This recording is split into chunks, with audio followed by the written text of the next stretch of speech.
Welcome to Mornings with Patricia. Happy Monday.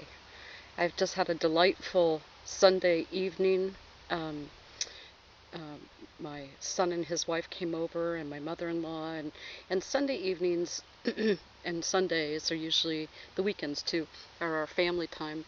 But typically, our oldest will try to come over every Sunday night, and we all sit around the table, and of course we sit at the table for all our meals, and TV's off, everything's off, and we just, it's our time to have family time.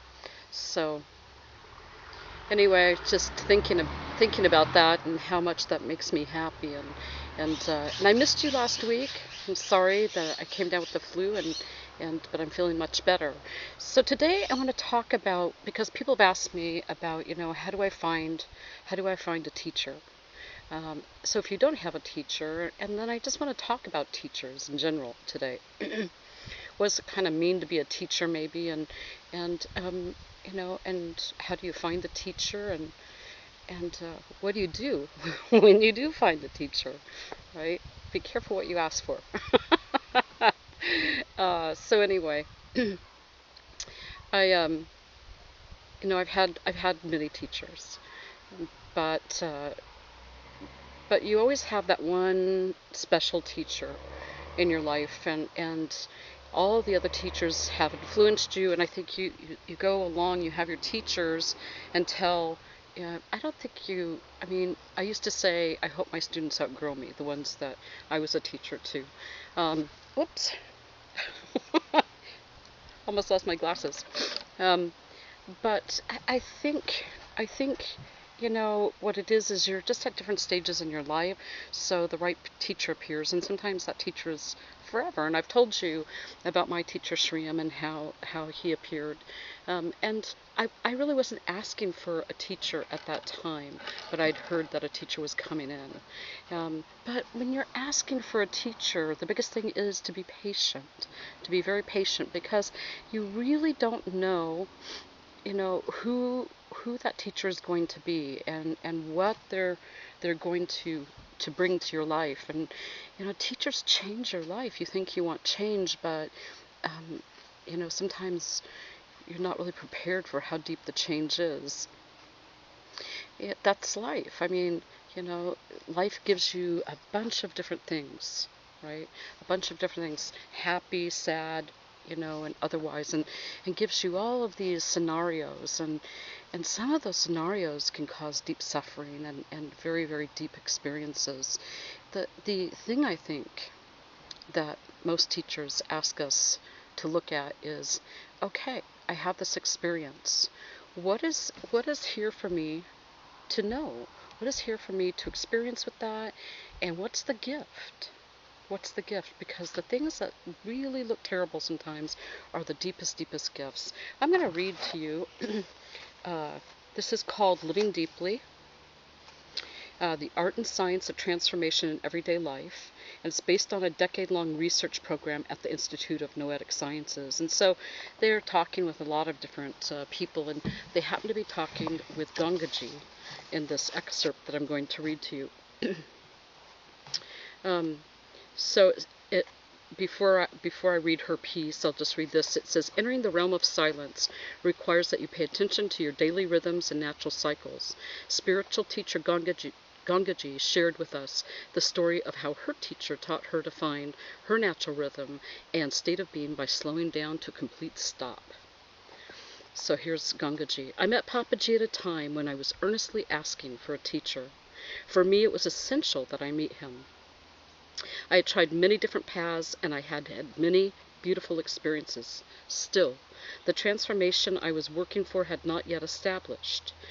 When he said to me, stop all your paths, stop all your searching, don't do anything, a huge and deep fear arose. If I stopped, what would that mean about all that I had attained, and all the time I'd spent attaining it? Yet I recognized Papaji as my teacher, so I decided to stop and see what he really meant. Stopping doesn't happen instantaneously, but the willingness to stop happens instantaneously. There is an okay, I'm willing. Not as in giving up or resigning, but okay, as in surrender.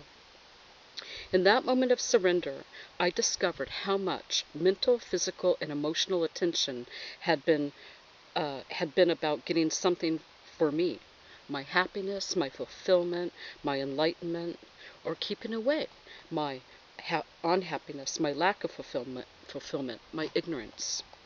Papaji had spoken with the force and the authority of his own direct knowing, and because I recognized that force, I was willing not to immediately run out the door following my own agenda. So I think that's, once you do find a teacher, that's the thing. I mean, always question, right? I mean, always, question and also follow your inner teacher, your own self. But, there has to be that willingness. And oftentimes, teachers ask us to do things that can frighten us or make us uncomfortable. Any of those things. I'm going to put my glasses back on now. And because that's what they're there for. They're there to stretch us and to help us see other possibilities. And that's an amazing thing. I think, too, that when you have a teacher, understand how important that is. Because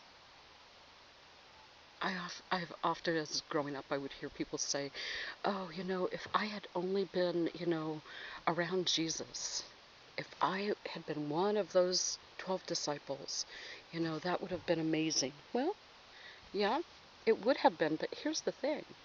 If you read the New Testament, and you read the Gospels, the four Gospels, you see how often they question, how often, they don't really get it, how they're not, they don't show up to do their work a lot of times. And that's just some of the things about being a student. That happens. That's the reality of being a student. And so, I mean,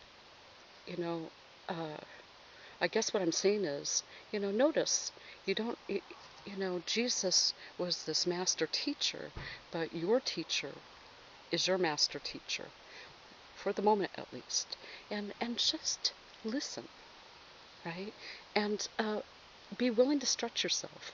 Be willing to follow what they're guiding you to, because it's an amazing thing.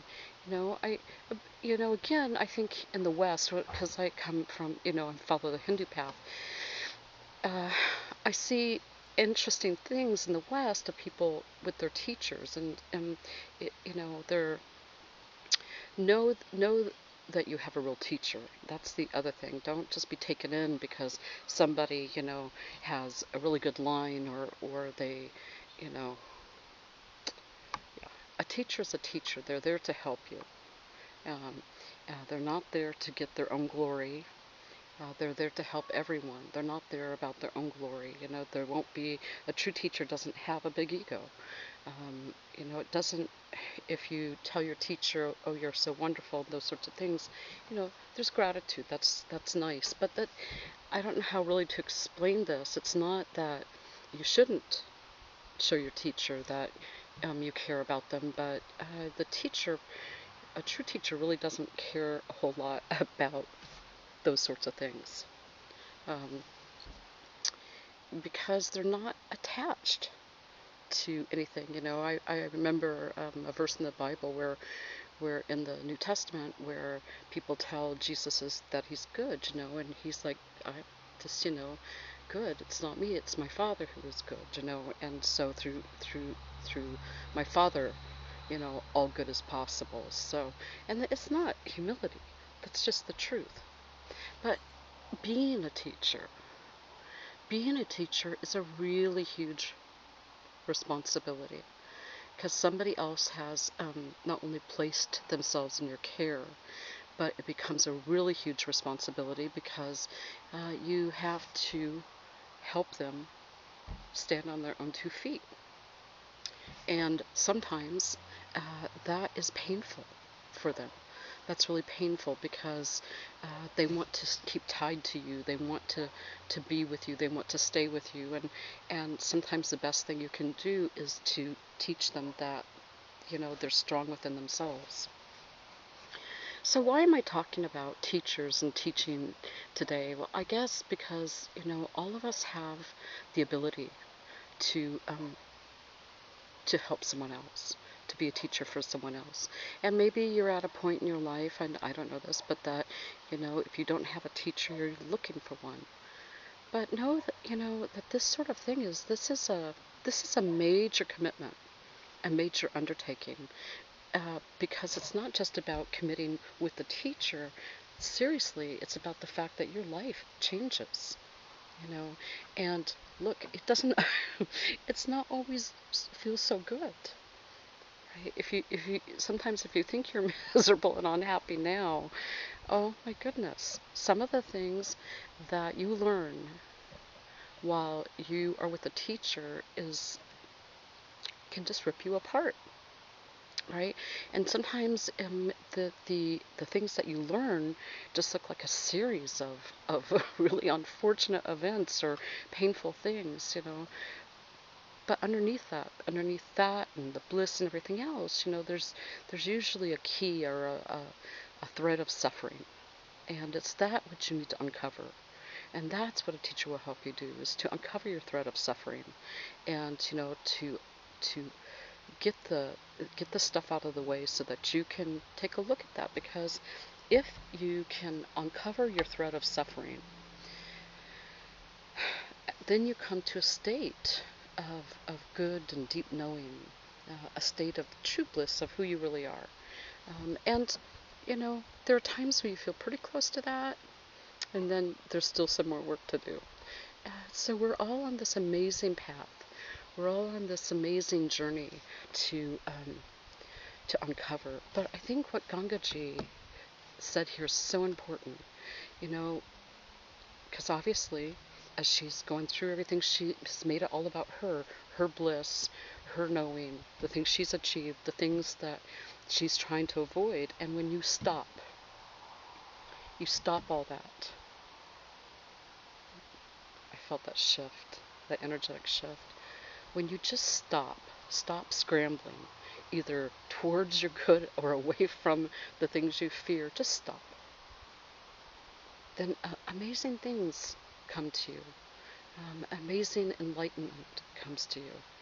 So be willing, and receptive. And really, everyone is our teacher. Everyone around us is our teacher. They teach us something. So we're always in that. So what I hope for you today, as you begin your Monday morning, that you find within yourself the willingness and capacity to be taught, right? That you can shove aside your ego and your what do I want to say? Your resistance, and open your heart and your mind and all the possibilities within you, so that you can discover who you really truly are today and always have been. Okay, well, I'm so glad to be back. And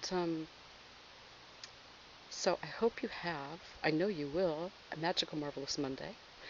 And 1, 2, 3. Oh my God, I love myself. I love you. I really do.